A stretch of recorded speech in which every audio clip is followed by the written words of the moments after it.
back to Inside the Pylon, your Midwest college football podcast, joined as always by Clinton Boring. I am Ryan Satkoviak. Clinton, how are you doing tonight? Doing great, man. I'm a little full. Just whipped up a Memorial Day cookout dinner, and I think I ate just a little bit too much. But other than that, doing great. Same. I had some chili dogs and some onion rings, and I feel disgusting right now. Nice. So, Nice. If I disappear for like 45 seconds to a minute, it's because I went to puke. Okay. I didn't eat that much. We should be fine. I'll just keep talking. That's fine. Yeah, it's just sitting a little funny in my stomach right now. So we are back live on YouTube tonight. I don't know what happened, but I think I got that figured out. So we are back live there. Have the link up on Twitter, which is a good time to talk about our socials. You can find us on Twitter, Instagram, and YouTube at ITPCFB. Follow us on Instagram and Twitter, interact with us there, and subscribe to our YouTube channel so you can get notified when we go live, such as tonight. If you prefer to listen to us in the morning on your commute, you can find us on Apple, Spotify, or wherever else you find your podcasts. We are at Inside the Pylon there. Subscribe to the show there, again, so you can get notified when new episodes drop. And if you are so inclined, feel free to drop us a review and or a rating. Probably not in that order, probably the rating first. Anyway, it would be much appreciated, and it helps us grow the show, which kind of sort of has been growing. It's been fun to watch. We're doing pretty well on Twitter. We're getting some followers. We got 2 players in college football. Their parents now follow us, so that's pretty cool. I have not heard back from Big Dave. So you watch what you say now, Clinton. You don't be getting too spicy up there on the internet. We don't want people thinking that we're parroting these Deion Sanders to Ohio State rumors or anything like that. No kidding, right? And the Ryan Day to Miami rumors. Yeah, just unbelievable stuff. Or Marcus Freeman to Arkansas. So yeah, man. Whatever that. We're in May when some was. Crazy stuff starts going up on the internet. I do want to say one thing, repeat something that we said a couple weeks ago, because these people did not end up reaching out. If you are our listener in Belgium or our listener in Germany, let us know. Reach out to us. Find us on Twitter or shoot us an email. It's insidethepylon24@gmail.com, I believe. We want to hear from you. Yep. We want to hear how you found the show. I see you downloading every episode, man. Man or woman. I see you out there, man. We want to hear from you. We want to know how you found us and what your story is, because we want to talk about it on the show, because I think it's just the coolest thing on planet Earth. Absolutely. Speaking of shows, anyway, that was a terrible transition. Where's the transition music? There we go. Hey, I like that one. You got sounds. I got a couple sounds. I need to go through and see if I can put some more stuff in here, because there's not really good stuff. Spice this up a little bit. We are talking lists again tonight. Speaking of that time of the season when not a whole lot's going on. So tonight we are talking about our personal rankings of the top 5 head coaches in the Big Ten. We're talking a little bit tonight about new coaches in the Big Ten that we are excited about, who might be best set up for success in the short and long term. And then we're talking about coordinators who might be next, who could be hearing their phone ring after this season for a potential head coaching job after the 2024 season. Find out today. We will talk about it, and it will 100% come true, because if nothing else has been established on this podcast, we know exactly what we are talking about. Absolutely. Wait. We're going to actually predict. We're going to predict where each one of them will go at their new job. Yeah, right. That's a little too much. Our tarot cards are ready. Yes. I'm consulting my Ouija board, and they let me know who's coming what. No way. That scares me. We're not going to mess around with that. So how do you want to do this, man? Do you just want to dive into it? Do you want to kind of do what we did with our position group ranks last week, go 5-1 and kind of alternate them? Yep. That's what I think. Okay. Absolutely. So that's how we'll start tonight. We will just get it right going right off the bat here. We'll talk about our personal rankings of the top 5 head coaches in the Big Ten, starting with number 5. Clinton, why don't you go ahead and start us off here?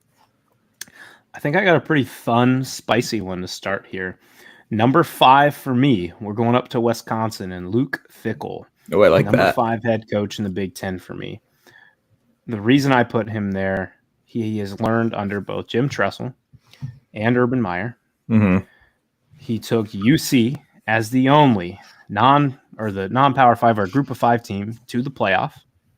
And the year before that, he took Georgia to the wire which I believe was the Peach Bowl. Yeah, in Mercedes-Benz Stadium. Took them to the wire and dang near pulled the upset. If it wasn't for what I would call maybe a not so good play call there at the end. Mm-hmm. He's 71-31 overall in his coaching career. He won Home Depot National Coach of the Year and the Paul Bear Bryant Coach of the Year in 2021. Plus, I believe there were 6 other accolades that he won that single year for getting UC to the playoff. He's a really good defensive mind. I obviously coached at Ohio State, so I've learned a lot about him. I really like him. He seems like a really good person, really good dad. But on the coaching side, I think a lot of people might have him lower on the list just because he's just getting started at Wisconsin. Mm-hmm. I want to take into account what he's done at Cincinnati, how good he was there, how good he was as a working on the defense with Ohio State. And I really think he's going to take a nice step forward in the future with Wisconsin. As we mentioned, we might need to be patient this year. They got a pretty tough schedule, but Fickell to me is a great, great coach. And I think he's only going to keep getting better as he develops in the Big Ten. I like that. I like the spice. I don't agree with it, but I like the spice. So my thing with Fickell is look at, and maybe this is a Scott Satterfield thing and not as much a Luke Fickell thing, but look at the state of the Cincinnati program that he left. And I don't remember it might have been a solid verbal episode. I'm like 3 weeks behind and I'm just kind of catching up on stuff. But they were, whatever I was listening to, they were kind of talking about Luke Fickell, and the comment was kind of like, look at the state of the Cincinnati program that he left. I mean, he left right after all the good guys graduated. And I mean, I get at the time, you're a group of 5 team, it's hard to recruit to that, but didn't really leave a stocked cupboard of talent there. Mm-hmm. I mean, he did a very good job of building that up for sure. But I got questions about him as a recruiter. I mean, it seems like he's a good talent evaluator, but if you're playing the game in the Big Ten, you're playing the game at a program like Wisconsin that, has been there before. They've been playing in the Big Ten title game. They've had top 10 teams going into that last weekend of the season, maybe not like 14 playoff aspiration teams on a consistent basis. But as we move to 12, I think you can make a legitimate argument that they're going to, maybe not this year, but over the next couple of years, that fan base is going to find themselves in a position where they're saying, hey man, we expect to be in this conversation more often than we're not.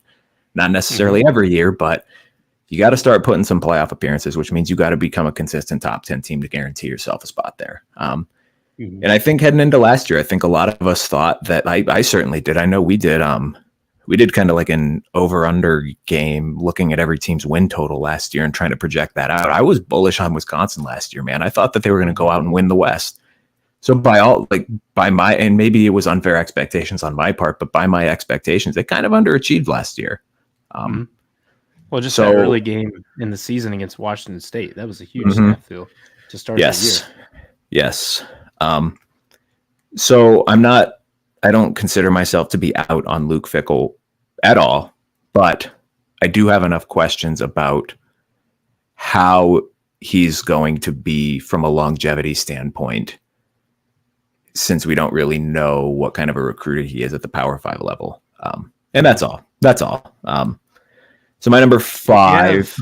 Real quick, you said you had pretty bullish on Wisconsin. Do you remember where I was with them? I feel like I also had them winning the West. Let me see if I still have the spreadsheet.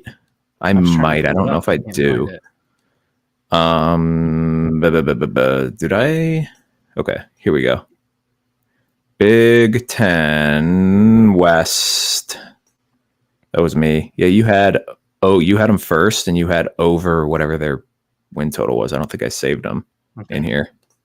Yeah, so we were both pretty bullish on Wisconsin last year. Oh, wait, here we go. Big Ten. Wisconsin's over under last year was 9, so we both had Wisconsin at 10 plus wins last year. Wow. Yeah. Oops. Whoopsie. I told y'all we clearly know what we're talking about. Telling on us already, Clinton. We don't have a clue. We don't have a damn clue. Yeah. That's all right. That's what we're here to do. We're here to learn. Yes. My number 5, I don't know if this is controversial. It could be. I thought about having him higher, but I did not have him higher because of the offensive coordinator situation that finally resolved itself not by his doing, but I got Kirk Ferentz at number 5. Nice. So from him, this is as much of a longevity thing as anything. He's, they've had his entire tenure at Iowa. It's been kind of up and down, but they've consistently had periods of being up. Even dating back to the early 2000s, 2002, 11 wins, 2003, 10 wins, 2004, 10 wins. Then they're down a little bit. Then you get to 2009, they're back at 11 wins. 2015, they got 12 wins and playing in the Rose Bowl. 2019, 10 wins. 21, 10 wins. Last year, 10-4. So, his overall record at Iowa is, 196 wins. That's really good. 119 losses. We're talking about, if my math is correct here, kind of I actually don't know how good my math is on that. Kind of like an 8-4.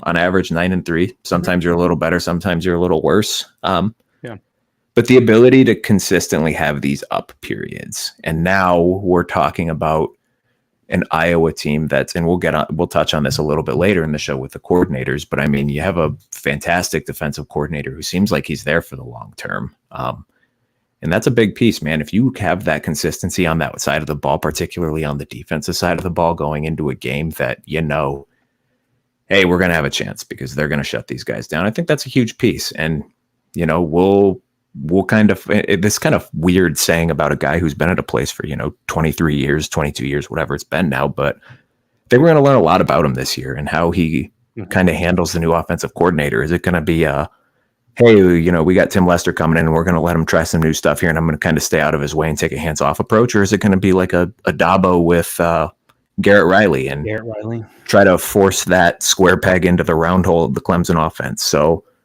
I think we'll learn a little bit. I feel funny saying that about a guy who's 900 years old, but I think we'll learn a little bit about him as a head coach this year. But I'm interested to see Iowa this year, and not for the kind of train wreck vibes that everyone was talking about them last year. I think they're an exceptionally interesting team this year, and I do think that they're a dark horse to make the playoffs. So Kirk's number 5 for me on my list.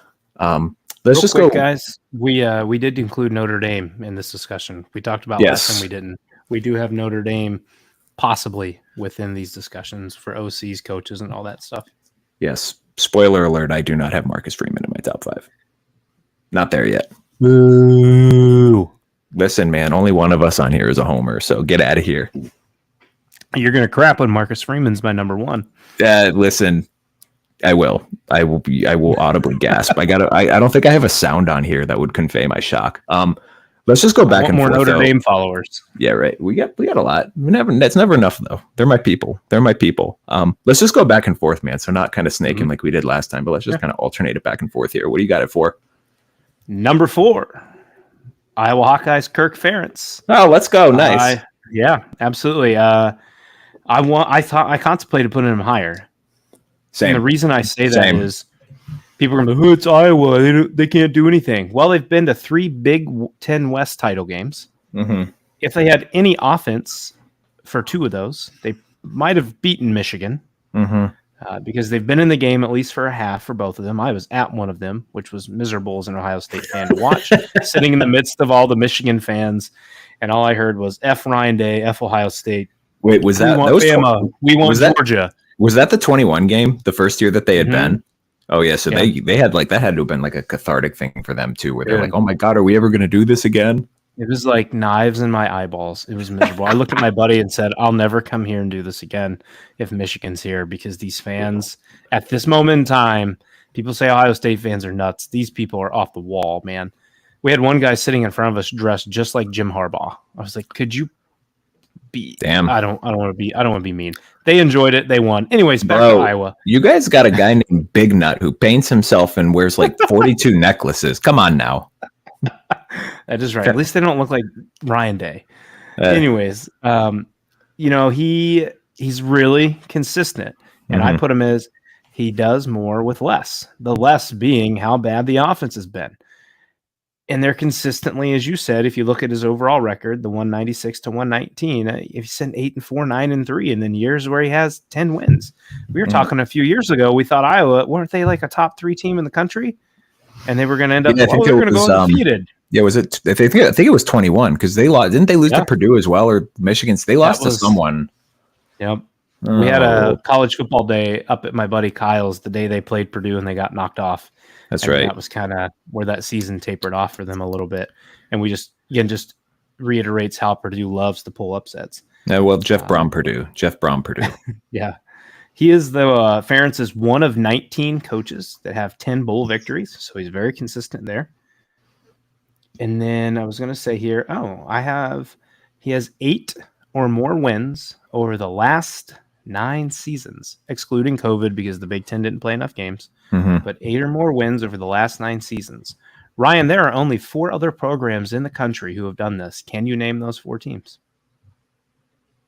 Wait, say the criteria again. I'm sorry. I had a brain fart there. So they have to have 8 or more wins over the last 9 seasons. Okay, so this is... Only 4 other programs have done it. Can you name them? Okay, so going back to 15, I'm going to say Clemson, Bama, yep, Georgia, yep, Ohio State. Wait, no, is Ohio State in there because of the COVID year? So yeah, for the Big Ten, you can exclude the COVID year. Okay, so Ohio State. Yep, that was your other 4. Oh, look at me go. That was easy. The tough part of the question was I posed this to one of our fantasy football groups yesterday and asked them in reverse. I was like, can you name the 5 programs who've, won 8 or more over the last 9 seasons? And nobody got Iowa. I got UCF. I got TCU. I'm like, I don't think I would have guessed Iowa. I would not have guessed Iowa either. That's the tough one. So that was my point, is how impressive that is. That's elite. We wouldn't put them in the air with those guys. That's elite company. They're extremely consistent. They do really well. Like Ohio State, Georgia, Clemson, and all them, they're Kroger. Iowa's Aldi. Great respect, but they're doing more with less prices. Right. I would like for you to just clip that 3-second piece and put it on all the socials, just completely out of context. Iowa is Aldi. That's a compliment, though. I've grown to love Aldi, and I have grown to love Iowa over the years. Sometimes it's like putting nails. Aldi's good stuff. Yeah. Nails in your eyeballs sometimes to watch Iowa's offense, but when the defense and special teams is on the field, it's fun. Yes. So I have a lot of respect for Ferentz. That's why he's my number 4. Again, as I said, I contemplated putting him higher, but I wasn't quite there. So you're number 4? So I'm exceptionally fascinated by your list because I did not have Luke Fickell, which means one of my top 4 you do not have, and I'm really itching to see which one. And I think I might have a clue. And I'm gonna laugh a little bit about it. Okay, I don't feel great about this. I have James Franklin at 4, and I'm looking away from the camera because I feel not great about this. Do you feel my eyes burning into you right now? A little bit. So I'm guessing that means that you did not have James Franklin in your top 5. I can't tell you that. Maybe he might be higher. So. This goes into, and I can't remember if we've talked about this online or offline, but do you have a subscription for The Athletic? Do you read them at all?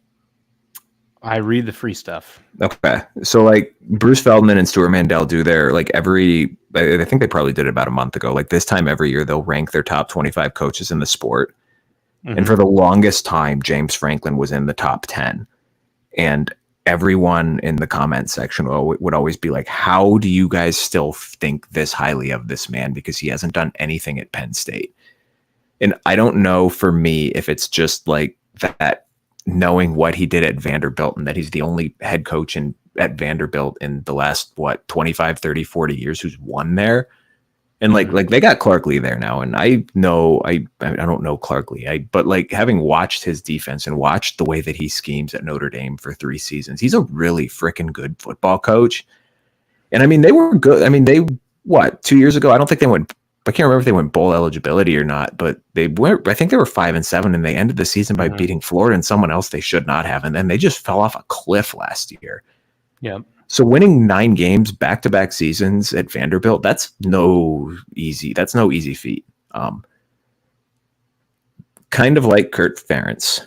We're going to a guy who's been at Penn State for 10 years. We're going to learn a lot about him this year, but Yeah. I think this is a make or break year for James Franklin because like we kind of alluded to with Wisconsin, I think it's going to be a little bit more, the temperature is going to be ramped up a little bit more at Penn State with, hey, we've been this consistent like top 10 to top 15 team under you, but you've never been able to get over the hump of the Big Ten East and having that Michigan and that Ohio State boogeyman in front of you.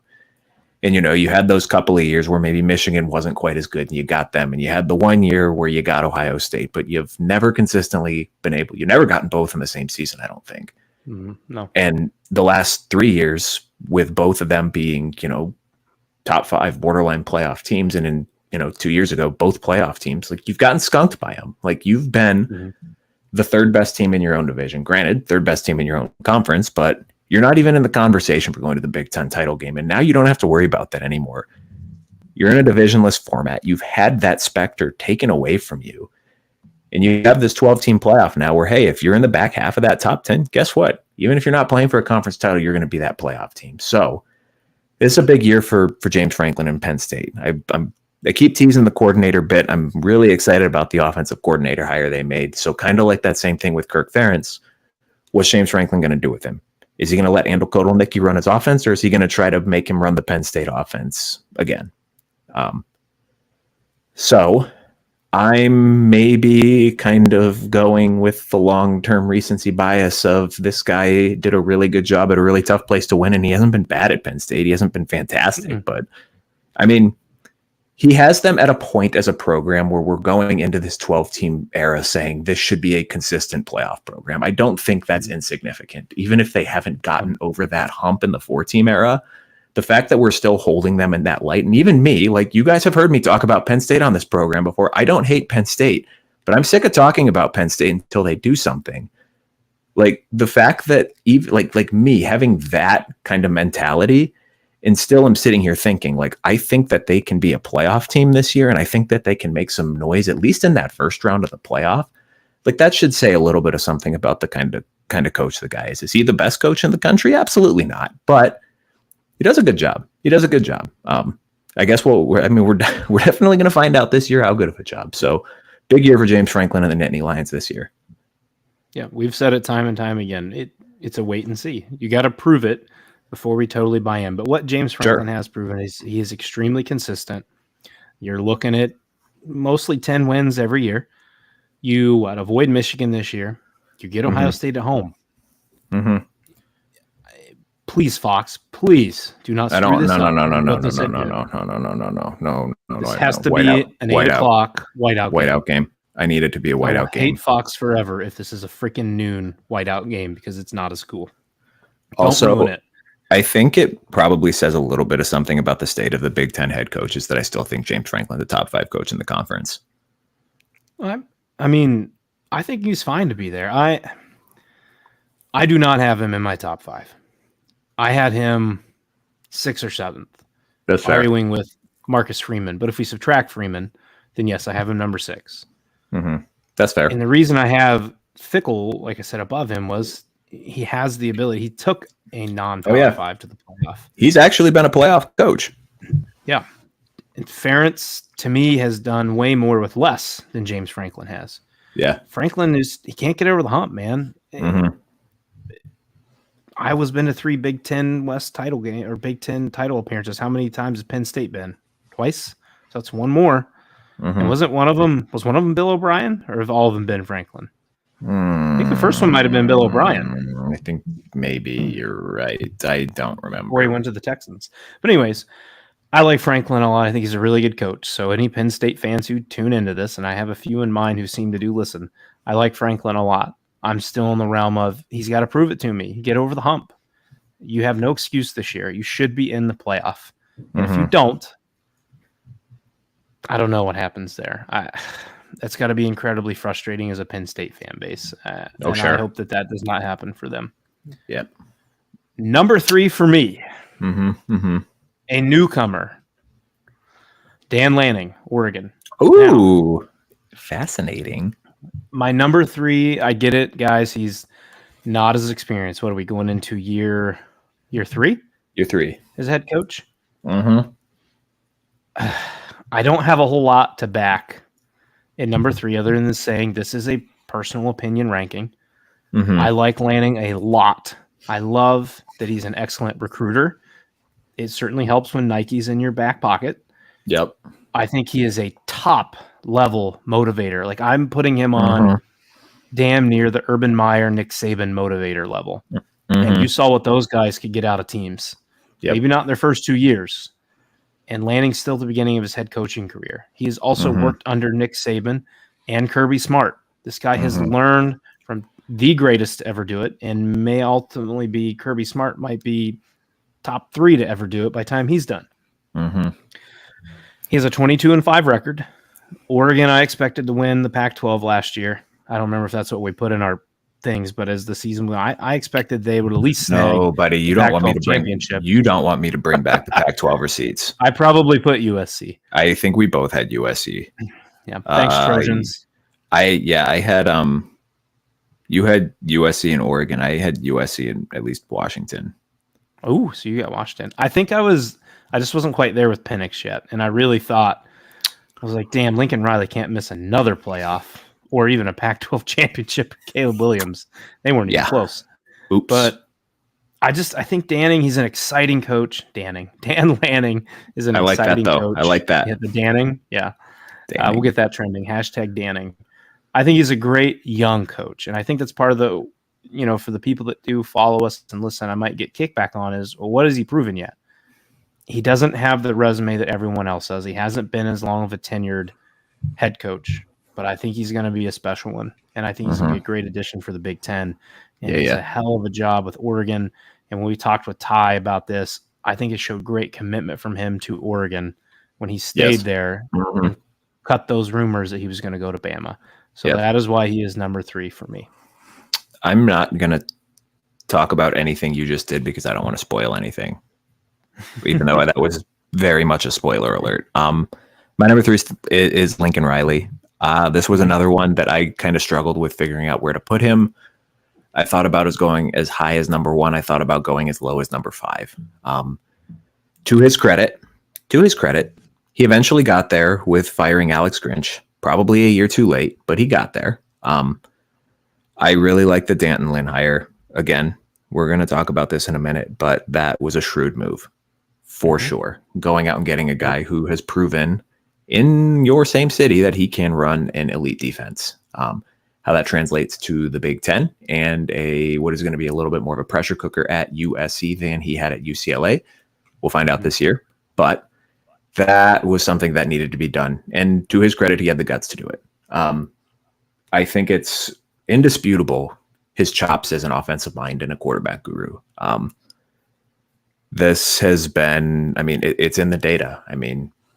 Baker Mayfield, Kyler Murray, Jalen Hurts, Caleb Williams, guys who were high draft picks. Hurts, was only there for a year, not as high as the other guys, but he's got 3 number 1 overall picks on his resume.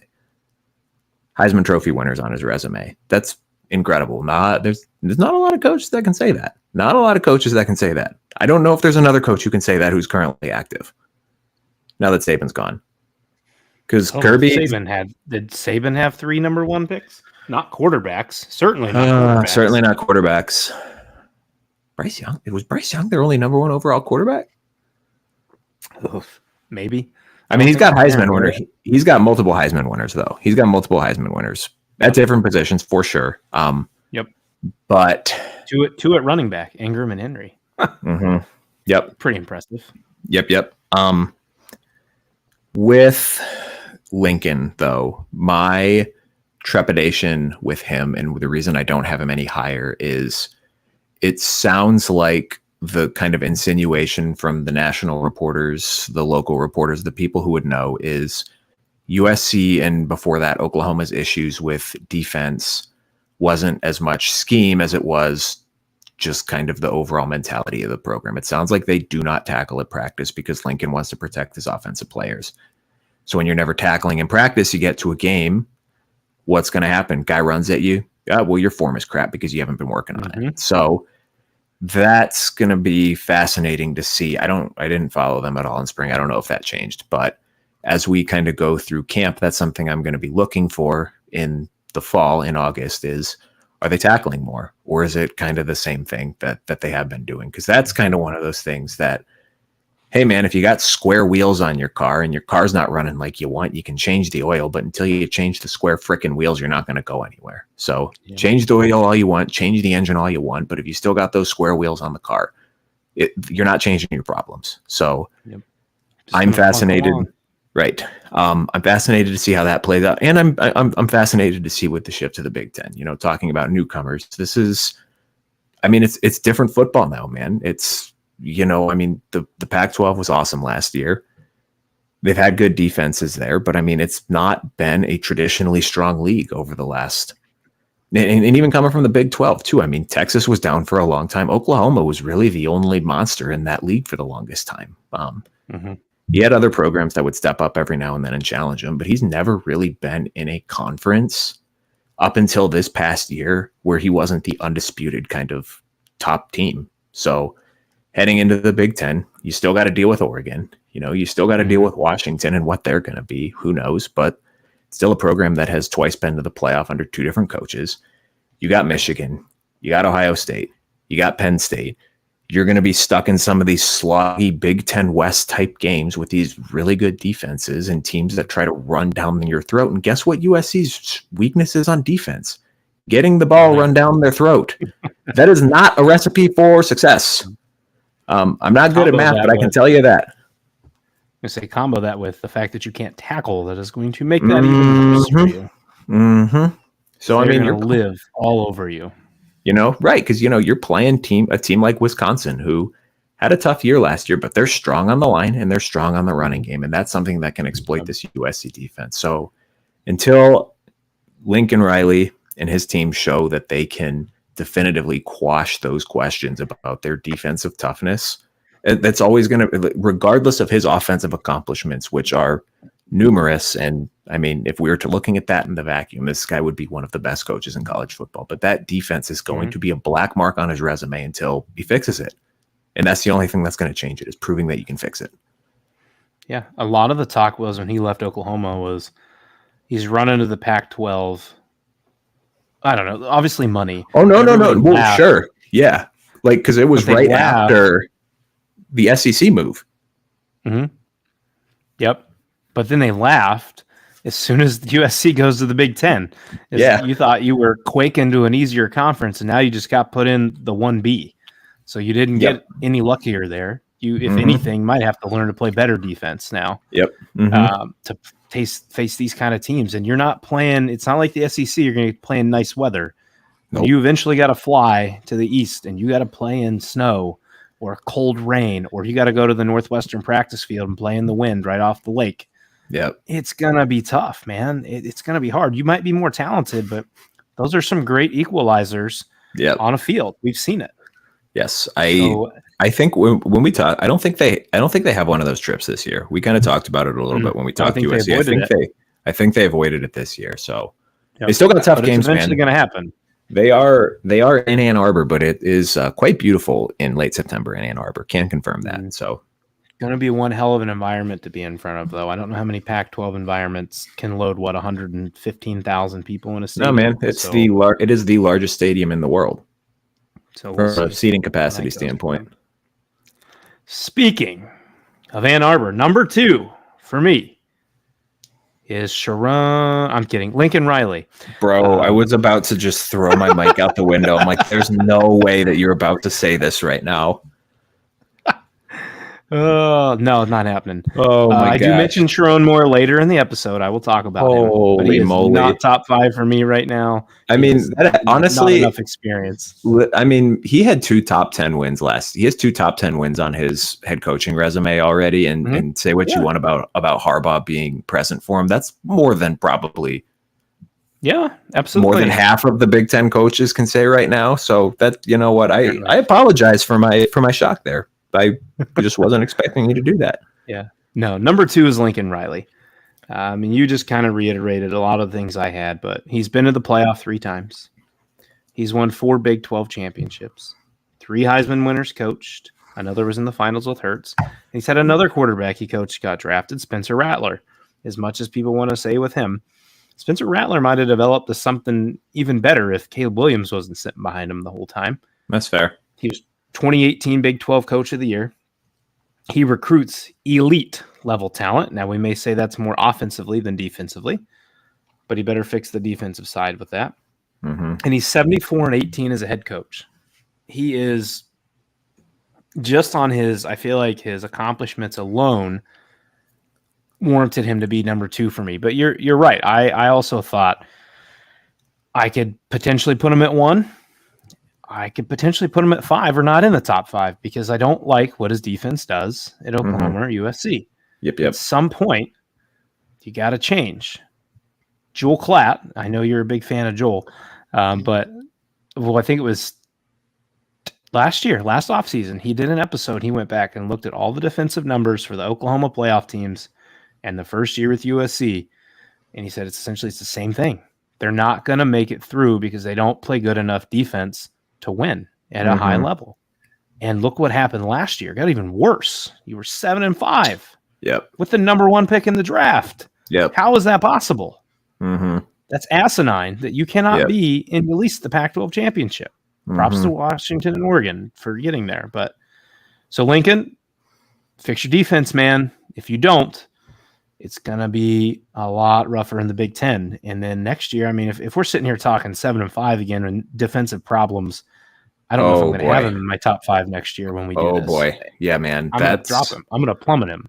I'm giving you a chance here. I think you're a phenomenal coach. I think you're a great offensive mind. You're a quarterback guru. Mm-hmm. But you got to do the whole thing. And he's still – we talked about this with Ryan Day and some of the other coaches making a move to CEO. Lincoln Riley is still the quarterback. Well, he did change quarterback. He's not quarterback coach, but he's still play caller. I do remember that from the Solid Verbal episode. He's no longer quarterback's coach, but he is still the play caller. Mm-hmm. Does he have to start looking at himself in the mirror and make the change to not be OC anymore to make that leap? Yep. There's never been a head coach who was also a play caller who's won a national title in the 4-team era. I was going to say there's one caveat. Jimbo Fisher. Not in the 4-team, but he did win the last BCS. Yep. Yes. That's pretty crazy, right? Yep. Not highly likely. Urban had to make the switch to get his. Nick Saban, even though Nick Saban was defensive play caller, but he changed. Kirby doesn't do it. Be the CEO. Be the field general. All right, number 2 for you. I'm about to stir up some controversy. Let me guess. Can I guess one? You're going to put Ryan Day number 2. Bingo. I did. Bingo. You got it. So I don't have a comment for you on that. Okay. So let's hear your reasoning first. Yes. So my biggest thing with this, and the thing that differentiated this, you can probably guess who number 1 is. I have Dan Lanning at number 1. My biggest differentiator was Ryan Day inherited a machine from Urban Meyer, like unquestionably a recruiting machine, just a finely tuned killing machine. Urban Meyer took Ohio State to the next level when he became head coach after the Luke Fickell year. But we are also talking about a team. We are talking about legitimately the only slump-proof team in college football. Aside from the Fickell year, when was the last time Ohio State had a losing record? Long time ago. Exactly. I couldn't even tell you. I didn't look it up because it's been so long. I heard it on a pod. It was what, the mid-90s? Mid-90s, early 90s? Or Ohio State. It was before Cooper, it was Earl Bruce. Ohio State has been a consistently winning program since I've been alive. I turned 33 in 2 weeks. That's insane. Regardless of the head coach. I mean, granted, there's been 3, 4, Not 5. Many. Not many. It is, for all intents and purposes, a slump-proof program. Like, if you look back at Alabama pre-Saban, they were awful. They were bad. They were not good.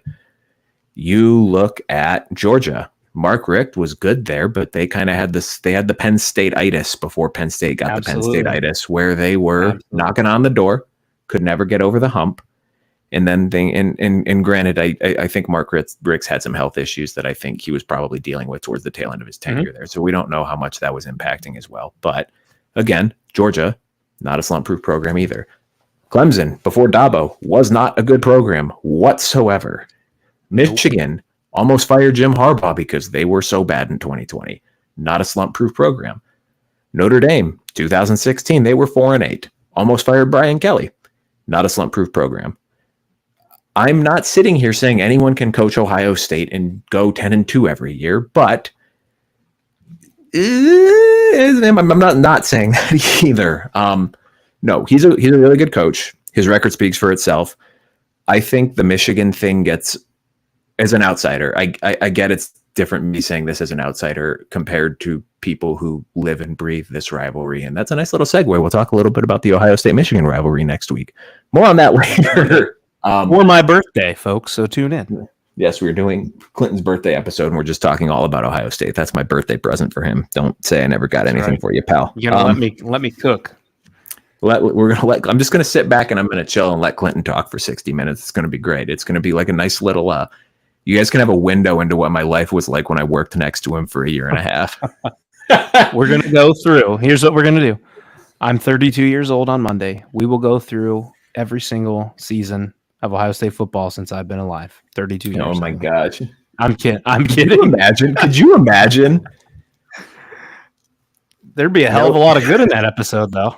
That'd be funny. I actually kind of want to do that just because the reactions from some people would be comical. Side tangent. A lot of wins over Michigan. A lot of wins over Michigan. A lot of wins over Michigan, but someone who does not have a lot of wins over Michigan is Ryan Day. You're right. So the reason I struggle with this is because like his overall record is fantastic. Just like a 900 career winning percentage is just phenomenal. 56-8, 39-3 in the Big Ten. There's a lot of empty calories in that record, though.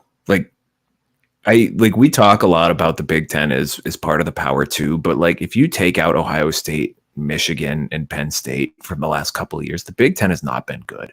Like there's a lot of crappy teams that were getting beat up on in there. He lost to Oregon in the non-conference a couple years ago. They almost beat Georgia. They should have beat Georgia in 2012. I'm not going to knock him for that. But like you look back at, 2020, you get your revenge against Clemson, but then you get just completely pucker slapped against Alabama in the title game. Knew that one was coming. 2019, you lose to Clemson in the playoff again. We can argue about the calls made in that game all we want, but you still lost the game. Mm-hmm. Yep. He's got a playoff win at least, but I'm trying to do that math in my head. Was he 1-2 in the playoff? Lost to Clemson. No, he'd be 1-3 because he lost to Clemson, lost to Bama, and lost to Georgia. Lost to Georgia. Mm-hmm. Again, a win in the playoffs, fantastic. I would kill for a win in the playoff. I probably would commit like manslaughter to have Notre Dame win a playoff game. I'm kidding. Yep. This is not admissible in a court of law. But like the thing, and we talked a little bit about this with Ty too. I mean, I think he's maintained, if not taken, that Ohio State recruiting up a notch. He's better than Urban. And absolutely we talk, and I think part of this is the landscape we're in for college football now with NIL essentially being permissible. Like you talk about needing to be a CEO of a program. There's nothing more CEO-like than spearheading fundraising campaigns to pull yourself a Caleb Downs and a Quinshaw Judkins in the portal. And you got the top 2 cornerbacks in America in the 25 class committed right now. And you got 2 5-star quarterbacks from the last cycle still on your roster. Like that is elite CEO head coaching right there. That's fantastic. As a CEO head coach, I think he's really starting to come into his own. And talking about guys who did what needed to be done, he brought in an offensive coordinator to call plays to take that off of his plate. So he's taking these steps that he's needed to take himself to that next level. But with him, I mean, he has a Michigan problem right now. And until he gets rid of that Michigan problem, I'm not putting him at number 1. Yep. That's all. No, I can't argue with what you said fully. There's truth to that. We've watched him for 3 years. Listen, Ohio State fans who listen to this, put the Connor Stallion stuff aside. I don't care. You got to get over the hump of Michigan. Whatever it was in 2019, yes, they buried them. Mm-hmm. Probably, we can assume, kill them in 2020. Oh, I think didn't get to play it. See, that 2020 game is. I feel like it'd be fun maybe next summer because now we're kind of getting into this point where we've pretty much got the rest of summer planned out to do like the greatest what ifs in college football history. Mm-hmm. Yeah. I wonder what happens to Jim Harbaugh if that game ends up getting played, because I think Ohio State might have won that game like 77-0. Yeah. They might have like had to like leave the field early, because there probably would have been fights and the officials would have been like, we're done with this. Just get off the field. Yep. It might have ended Jim Harbaugh's Michigan tenure. Mm-hmm. And it might have been done, period, because he wouldn't have been going back to the NFL, not coming off of that. No. But he's got to get through the Michigan hurdle. As a fan, and then just trying to be as a neutral person as I can on this podcast, I'm tired of seeing him lose to Michigan. Pisses me off every year, the past 3 years, because we always put up our Christmas tree the weekend of the Michigan game outside because we were moving. But the 2 of those 3 years, I have had to want to bury my face in a pillow. That's brutal. Can't figure out why this team cannot beat Michigan. Now, Michigan's very good elite teams these past 3 years. Mm-hmm. But all that time with Urban, man, when I lived with Leah, I got to put my freaking Christmas tree up with joy because they kept winning. But yes, he needs to get past that. They talk about the big games. The Georgia thing, first of all, Kirby Smart had a very timely timeout.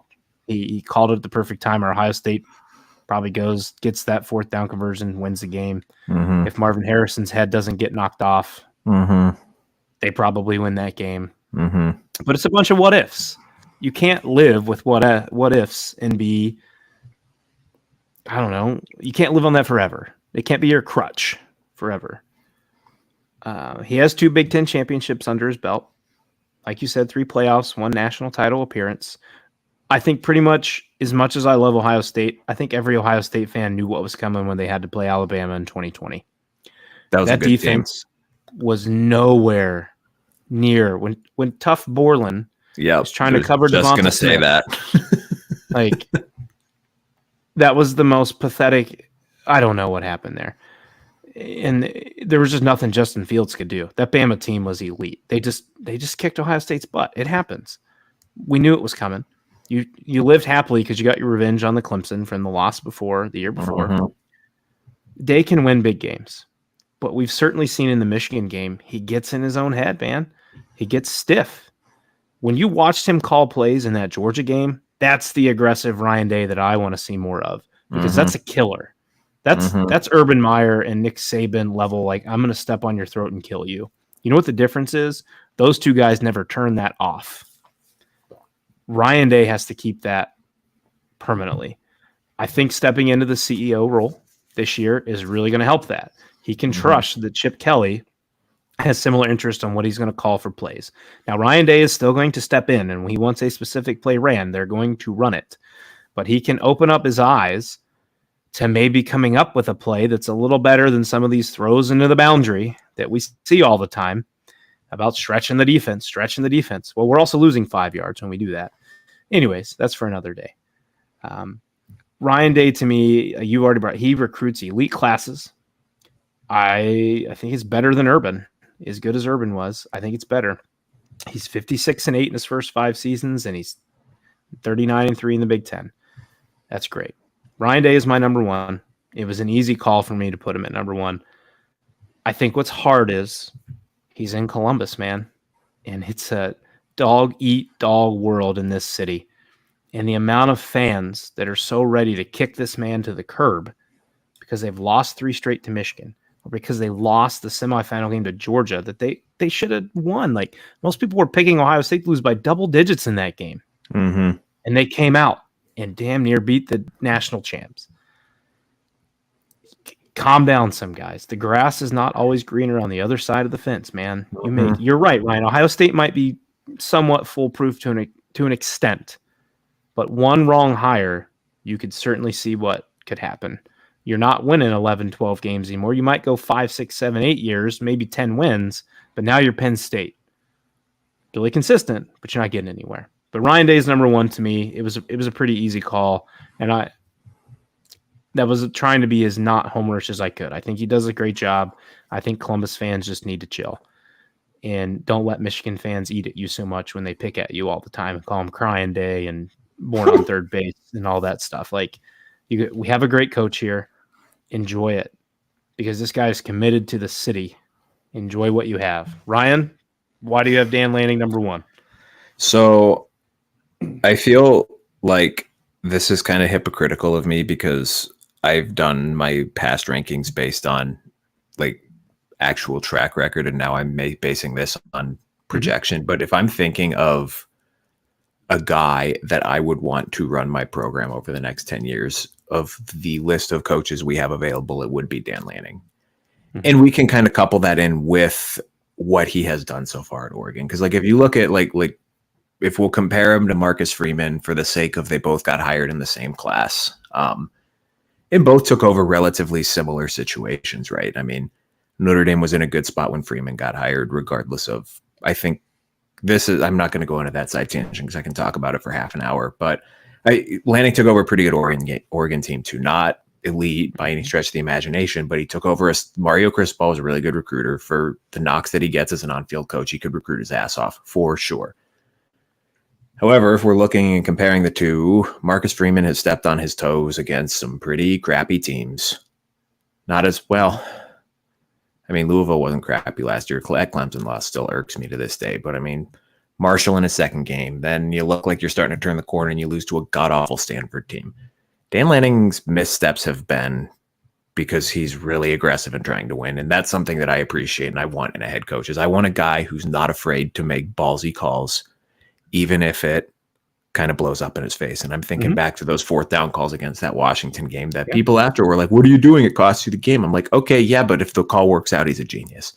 Absolutely. So it's like, it's one of those, like, we get so caught up in the result of things that we don't factor in the process. And I try to be more of a process oriented person and not necessarily look straight at the results. I mean, we're talking about, Jesus, I don't know why I couldn't do that math in my head. That was embarrassing. 22-5 over 2 years.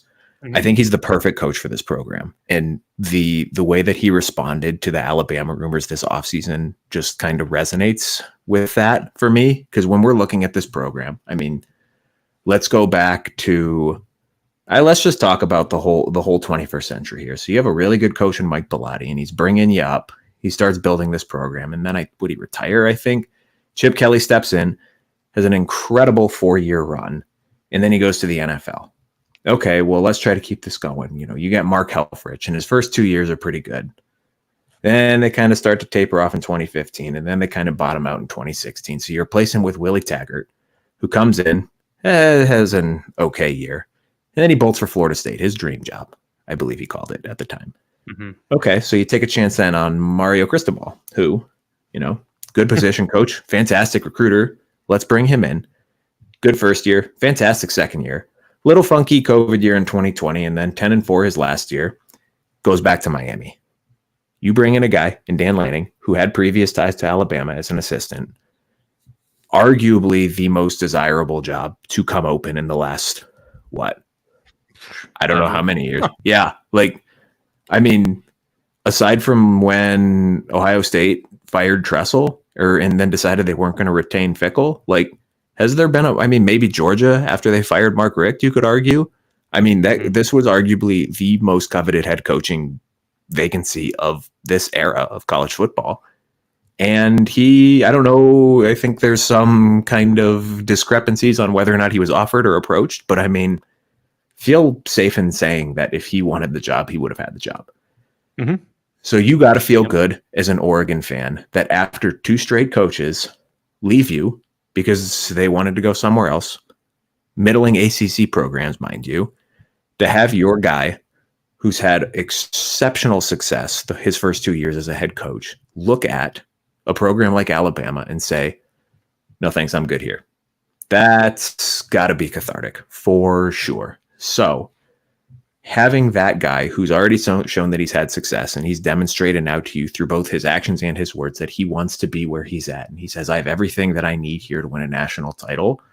That is kind of giving me a little bit of a bump with him here. Cause like, let's just talk about like Jed Fish for example, exceptional head coach, a guy that I thought about putting in my top 5 just based on what he was able to do at Arizona. But he's also a guy who's been known to job hop, and everyone's already talking about if Florida comes open, he's probably going to go to Florida. Like, that's just not how you build a program. You can't have that reputation and build a successful program. So when you're Dan Lanning and you're in these recruiting battles, you're recruiting against the SEC powerhouses, you're recruiting against the Big Ten powerhouses, you're doing these in-home visits, and a recruit's mom and dad look at you and say, how do I know that you're going to be here? You can point to that video that he released right after the Alabama job came open and say, this is home for me. This is where I want to be. And that's as powerful of a thing as you can have. So I think he's building something special at Oregon. Hasn't gotten there yet. I'm buying all the Dan Lanning stock that I can. I think they're going to be exceptional this year.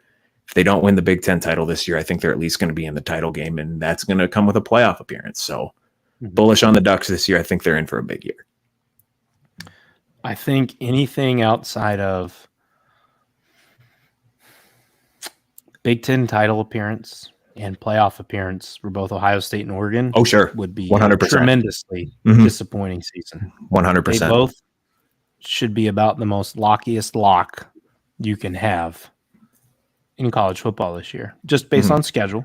Now, again, injuries could change that opinion and thought, but if they're fully healthy and everything goes how it should, they should just mow through their schedule other than when they play each other, which could be an incredible statement game for either one of them. And then you're going to rematch in the Big Ten championship, and you might rematch a third time, which could be really fun. So before we segue into the new hires that we like, I was going to ask you, if Jim Harbaugh were still at Michigan. Oh, he's number one, unquestionably. I mean, we're talking about, we don't need to get too deep into the woods on this because he's not there anymore, but we're talking about, I think I mentioned this on one of the past shows, the list of guys who have won a national title and coached in a Super Bowl game. You can count on one hand. You can count on one hand. So, I mean, we're talking about one of the great, like, Saban made it in the NFL 2 years and then begged out of it. Harbaugh's gone to a Super Bowl. So, I mean, might go to another one. He might go to another one. So we're talking about one of the greatest living coaches. Say what you will about the guy as a personality. Like I said, I don't really give a shit what anyone thinks about the Connor Stallion stuff, whatever. He's one of the greatest football coaches alive. So yeah, he would have been number one for me, unquestionably. Would have also been number one for me. And he probably would have been number one in 2022, 2023, and 2024 if he was there. Wouldn't have been obviously in 21 because we were following the COVID season. But. Correct. But this is a nice little segue. Talking about the Michigan job being open, how I kind of want to hash this conversation, because we went kind of long on the first one, so maybe we can go a little quicker on this one, is new guys that you're excited about, and we don't need to necessarily rank it, but is there someone that you're kind of looking at, or a program that you're looking at, a guy who you feel like is best set up for success, both in the short term and the long term at his current position?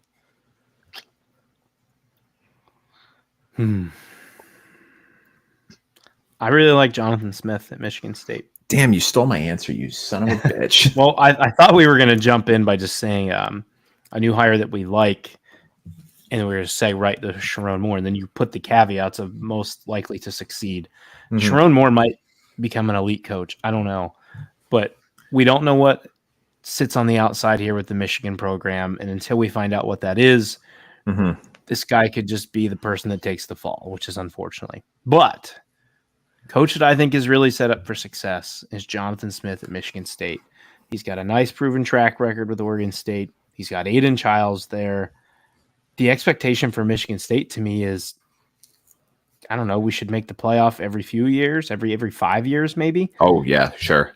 But if you can turn out some more of those Mel Tucker type years that he had with Kenneth Walker and do that 2 or 3 times every 5 years, heck yeah, man, you're set up for good. And the more the Big Ten grows, the less likely this guy's going to disappear from Michigan State, because they're going to keep making money and expanding the conference. Why would you want to leave? They just showed they give $9.5 million to Mel Tucker after one good season. Do you think they'd pay Jonathan Smith to stay here? So I think Jonathan Smith, for me, is the guy most likely to succeed of a new hire. Yeah, man, I am in a complete agreement with you. And I'm going to, instead of building off of what you just said about him, because I think you touched on everything that I wanted to touch on, the reason that I'm going with Jonathan Smith over Sharon Moore is because of kind of what we were talking about with Ohio State, but on the flip side is Michigan has shown in the recent past that if you do not hire the right guy, they can have fallen off a cliff, right? Like the Rich Rod years, the Brady Hoke years, they were bad, like legitimately bad football teams. And then you fix that with what we just discussed, one of the greatest living football coaches right now in Jim Harbaugh. And it still took him, 9 years, 10 years to win a national title, 6 years to get to the playoff. Like Michigan, like it's a really good job. It's a tough job. It is a tough job. If you're comparing it to Ohio State, we're not talking about the same academic restrictions that you have at like a Notre Dame or a Duke or a Stanford, but it's, tougher than anything else you really have. Well, I guess Northwestern's in the Big Ten.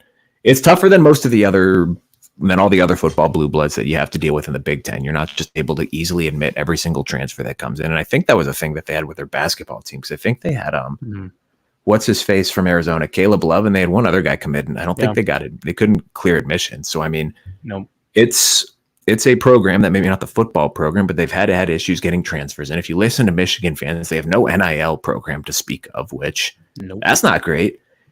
And then you look at Michigan State. I mean, you hit the nail on the head with the Mel Tucker thing. They've shown that they're willing to pay. They have a mega donor in Matt Ishbia, who apparently I think funded the entire Mel Tucker extension. I might have read that somewhere, or maybe funded half of it. I don't know. I could be making that up, but there's some big money behind that Michigan State program. And not only do you have that big money, but you don't have the same level of expectations that you're going to have with Michigan, which now can boast as a national championship winning program recently, right? So you have Sharon Moore coming in. From a roster standpoint, it's going to be tougher for them this year. The defense still should be incredible, but offensively, you lose a ton. Mm-hmm. I mean, he was the offensive coordinator, but you're bringing in a bunch of new offensive staff guys. They've been great on the offensive line, but they're replacing 7 offensive linemen. And the guy who was your offensive line coach can't devote all of his time to the offensive line anymore because he's got to be CEO of the program. So you're moving your tight ends coach to offensive line coach. How's that going to work? If you got a tough schedule this year, if you lose a couple of games early, you lose to Texas early, you lose to USC early, what's the tenor of the fan base there? It's probably going to be a little restless because I think there's still a lot of talk nationally that Michigan should be a playoff contender this year. I know both of us aren't necessarily on that train, but you start 2-2. Like, what's the tenor of the fan base going to be? Meanwhile, at Michigan State, you're coming off a god awful year. Short-term expectations got to be just like, hey man, let's make a bowl game. Let's just show progress, move like we're moving in the right direction. And like you just touched on, I can't imagine there's going to be these hefty, like we got to make the playoff every year expectations like you're going to have at Michigan now. So I think it's a little bit softer of a landing spot for Jonathan Smith. I'm really high on him as a head coach. And it's not that I'm not high on Sharon Moore. I think it's just a tougher job, and he's kind of got a little bit of a shit sandwich handed to him coming off of, we talked about, like, I don't remember if we talked about it, but a lot of people were talking like, hey, Kalen DeBoer, do you really want to be the guy that follows Nick Saban at Alabama? Well, Sharon Moore, do you want to be the guy that follows the guy who just won a national championship in Michigan? Like, that's a tough ask. That's a tough ask. So it's not that I'm down on the Sharon Moore hire per se. It's just, I think that kind of when you bake everything else into it, I don't know how I want to phrase this. I think more can not go wrong, but I think, like, you know what I'm trying to say? Like, I think that there's more kind of like ways that he can kind of get hit with these strays that are not necessarily indictments on him as a head coach. But like, if Michigan goes 8-4 this year, I mean, I still think that's a pretty decent year given the schedule and given what they lost and given that this guy has 4 games as a head coach under his belt. But like, I don't think the fan base is going to be particularly thrilled by that. I think there's going to be people nationally who expect Michigan to be a 10-win team this year who are going to be like, wow, does this guy suck as a head coach? Yep. And I don't think that's necessarily fair to him. Whereas Jonathan Smith goes 6-6 this year, everyone's going to be like, oh my God, look at the job this guy just did. Yep. So I think it's the circumstances surrounding each program, I think, are kind of why I'm a little higher on Jonathan Smith in the short term than Sharon Moore. That makes sense. You could just counter where we said most likely set up to succeed is maybe not one of them more likely to fail is Sharon Moore. You don't know what's going to happen. They lost a ton, both coaching staff, players. I don't think this year they're going to get anything, whatever may come out of their stuff with the Stallions things. But they're coming off such a high, and that fan base is gonna feel like a major low if they're not in the playoff again. Yeah. So then my one for you would be: is there an offensive coordinator or defensive coordinator, new hire that you like that you feel like is set up to succeed? Ooh, set up to succeed. Or fits well within the new system they're there. Fits well within the new system. I don't know, because I have questions about, like, I have two guys I'm exceptionally excited to see, and we've kind of talked about their head coaches already, but I don't know if I can say which one is more likely to succeed, because I think going against them could just be the head coach and his DNA. So we're looking at Andy Kotelnicki at Penn State. Is James Franklin going to let him run the offense? And then Danton Lynn at USC. Is Lincoln Riley going to let the guys tackle in practice? Yeah, but those are two guys that I'm kind of eyeballing this year, and I'm pretty excited to see. What about you on that? Okay. Chip Kelly. I really want to see this marriage with Day and Fry and turning this OSU run game back around to a national power that they should be. Chip seems to have a ton of excitement to not be a head coach anymore and just focusing on being a coordinator. So we'll see how that pans out. I think it's going to work well. And then Mike Denbrock was my one for Notre Dame. I'm pretty excited. He's got 36 years of coaching experience, man. He's already been at Notre Dame. This is his third stint. Third stint. And had an electric year coming off LSU. And I think Notre Dame, like we've talked before, is primed to have a great year. So Denbrock and Chip Kelly. But I don't want to leave out, again, expectations might be a little lower, but Eric Bieniemy with UCLA, I think, is a fun hire. Yep. Got a ton of NFL experience with Mahomes, with Andy Reid. You're really going to see what he can do now on his own. Like, there's clearly a reason behind the scenes he hasn't had a head coaching job in the NFL. But this could be really fun with him at UCLA and trying to get this program with Foster back to where it needs to be. So anything else? Yeah, so I kind of like I had all these. So how I had this listed out is like coordinators who might become like next in line for head coaches. So I had like three different categories. So I had great if they want to leave. I got 5 guys here. So I got Kelly here. I got Denbrock here, because I think like Chip Kelly, I don't think he wants to be a head coach anymore. Nope. Or if he does, it's in the NFL. I mean, UCLA was fine last year. I think there was just some other stuff going on, and they were just kind of over Chip Kelly. But I mean, he had success at Oregon back in the day, and kind of an up and down NFL career, but he's shown that he can be a good head coach. Denbrock, if it hasn't, I mean, he's in his 60s now, I think. If it hasn't happened for him yet, I don't think it's ever going to happen to him. And I think they reportedly gave him a 4-year contract, which they've never done before. They've never given a 4-year contract to a coordinator. So it sounds like he's, like, his family's from the area, live in the area. He sounds like, as long as this marriage goes smoothly and they have success, it sounds like he's kind of at Notre Dame, and that's where he's going to kind of ride out his career. The other 3 guys I have on this is Phil Parker. I feel like he could have been a head coach if he wanted to any of the last 5 off seasons. It sounds like he just wants to be a defensive coordinator. I got Jim Knowles on this list. Same thing. I think he was in conversation for the Duke job this past year, but I mean, he's another guy who's late 50s, early 60s, been a defensive coordinator for a long time. Seems like he really likes to do it. So I don't know if he has any designs on being a head coach, but if I were kind of one of these ACC Big 12 programs, I mean, he'd be a guy that I would call just to kind of gauge his interest. And then one more I have on this list is Al Golden. If we're looking at there's some good ass coordinators in the Big Ten in this footprint, man. But, Al Golden's had success as a head coach before at Temple. I don't think he was a great kind of a cultural fit at Miami as a Northeastern kind of guy. And I think he ended up suing the school after he got fired for what sounds like there was a dysfunctional athletic department. And I mean, no one's won at Miami since. So how much are we putting that on him? But Al Golden seems like a guy who doesn't really want to be a college head coach. And it sounds like if he's going to go anywhere, that it's going to be back to the NFL. And he was an NFL guy for a while after his tenure at Miami ended.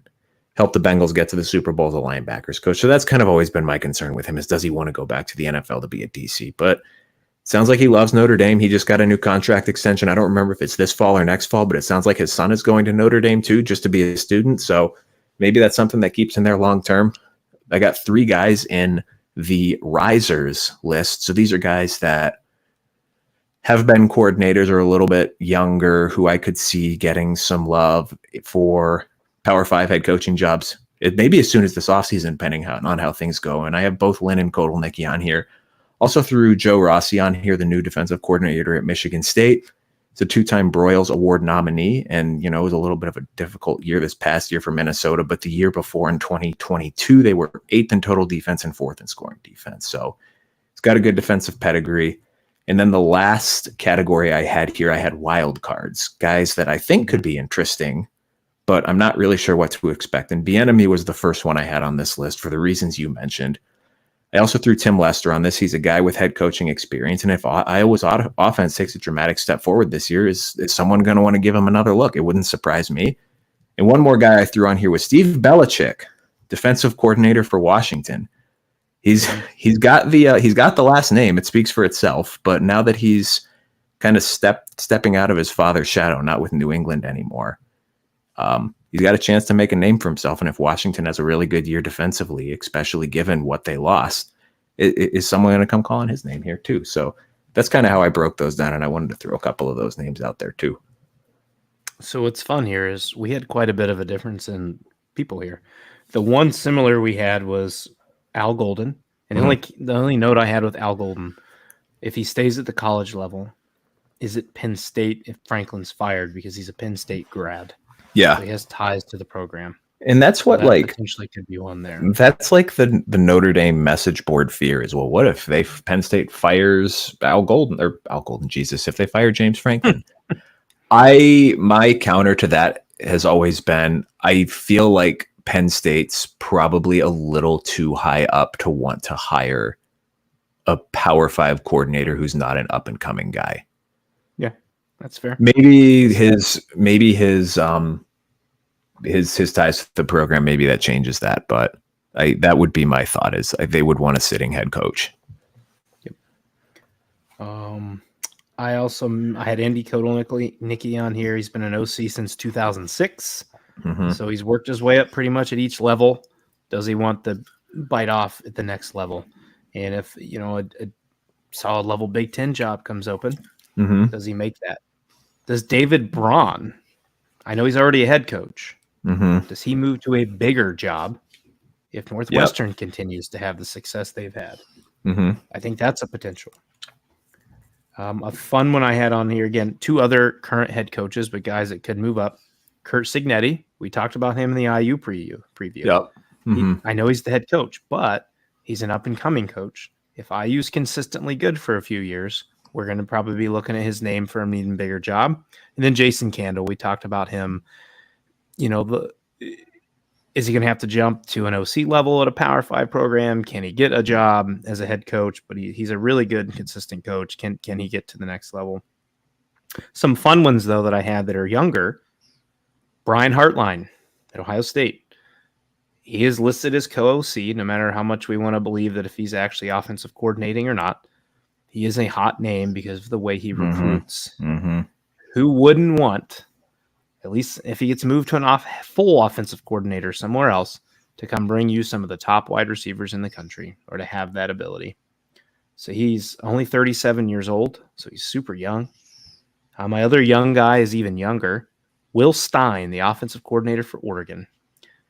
And if they continue to show how not easy of a system they can run, but how successful quarterbacks can be in that, quarterback's a driving force for all levels of football.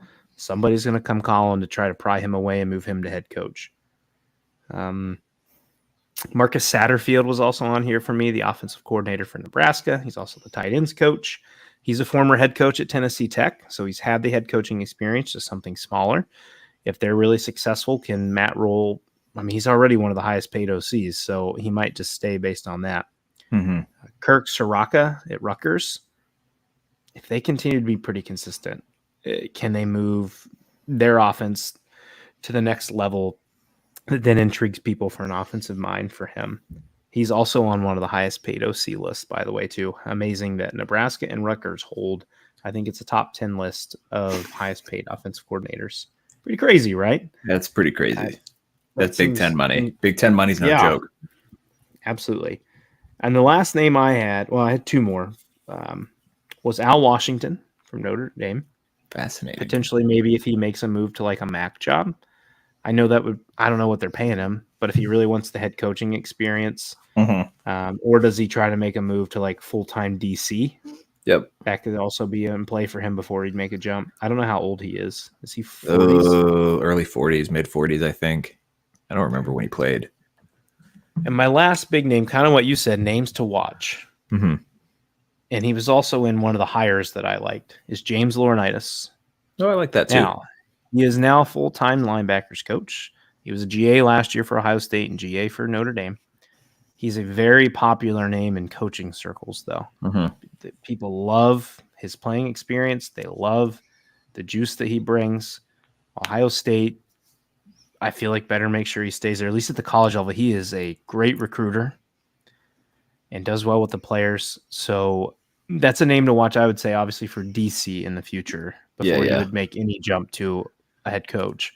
But if Knowles hangs it up or something goes a snafu with Knowles and Ohio State needs to keep Laurinaitis because he's a hot name, I would assume he's a defensive coordinator in the next 5 years. I think he's going to kind of be on that Heartline track. But those are kind of the names I had there. Yeah, I'll throw one more out there if we're going to go position coach, and that's my homer pick. And if you are listening to this and you work for a college and you try to hire this man away from Notre Dame, I will personally fight you. Do not touch Mike Mickens, because he is probably, if he's not the best defensive backs coach in the country, he is one of the best. So you're I think I was kind of thinking about this. I was walking the dog today, and I don't remember why this popped into my head, but like the Heartline example popped in of just a guy who's not only an incredible recruiter, but an incredible position coach. And we're talking about a guy in Mickens who helped tremendously when he was at Cincinnati with the development of Kobe Bryant and Sauce Gardner. Mm-hmm. He's been instrumental in the identification and development of Benjamin Morrison, who was a low 4-star guy, into one of the best cornerbacks in the country. Was instrumental in helping turn Cam Hart from a 3-star wide receiver recruit into a guy who probably would have been a day 2 NFL pick if not for his injury history. And from the recruiting standpoint now, I think so they got Christian Gray last year. He was a top 100 cornerback recruit. They got 2 borderline, if not, I don't remember where they are in the composite, top 100 cornerback recruits committed for 25. Plus, with Chris O'Leary going to the Chargers, he has taken the whole secondary under his wing now. So he's no longer cornerbacks coach, he's DB's coach, and he's been reportedly instrumental in keeping top 40 safety Ivan Taylor committed. So we're talking about an incredible recruiter, an incredible developer of talent. And my hope and dream is he wants to stay at Notre Dame for a couple more years until Al Washington decides to leave so he can take over the defensive coordinator role there. I'm very worried about Cincinnati if they fire their DC or they decide to move on from Scott Satterfield, because he is a UC grad, and I feel like he would be very high on their list. So Cincinnati, don't come get your guy. Leave him be, man. Leave him be. Yeah, certainly. Cool. Y'all, we went long today, but that's okay. That was fun. That is all for us today. We are going to be back on Thursday this week. And Clinton, why don't I'll let you take this one over and kind of let the people know what we got coming up the next 2 episodes here. So the next 2 episodes, we had talked about when we were planning our summer, kind of how we wanted to do our fall previews. We weren't really sure at the time, did we want to do individual? Did we want to do groups? We decided on individual. So we are still working on that starting in July for you guys. So we brought a couple episodes forward into June that I think will be a lot of fun. And it's going to be like a little rivalry segment, 2 episodes where we're going to talk some of the Big Ten plus Notre Dame rivalries. So Thursday, I think more of our focus we talked about is probably going to lean to the USC Notre Dame rivalry. But we're also going to talk about some of the other big rivalries within the Big Ten. Talk about the history a little bit, talk about maybe the trophy they play for, give you a little summary of those. And then Monday for the my birthday bash episode, we currently have one OSU beat writer locked in for us to come talk, and we are working our butts off trying to get in contact with a Michigan beat writer. So any Michigan fans who listen to this, please tweet at us or comment at us on Instagram of maybe a name that you have, so we can get a Michigan person on the side here who can really give us a good back and forth of, like best memories of the game, hardest loss that you faced in the game, the thoughts of this year Michigan winning the championship. You get both ties on how that affects them. And then we're going to look at how, there's no argument to you, that is the greatest rivalry in college sports. Mm-hmm. How does this change in the playoff affect that rivalry now that they could potentially play 3 times? How's that affect it locally with the fans who are intertwined with the rivalry? And how does it affect it nationally? And so, we want to get hopefully someone on with our Ohio State guests on the Michigan side to really give some good discussion points with that. But going to do a little rivalry stuff over the next 2 episodes. That should be fun. Yes, we are looking forward to that. It will be great. Now, I am going to go watch hockey and hope that this does not go to double overtime again so I can go to bed at a reasonable hour. Everyone, thanks for indulging us again tonight. Thanks for joining us. We will be back with y'all on Thursday.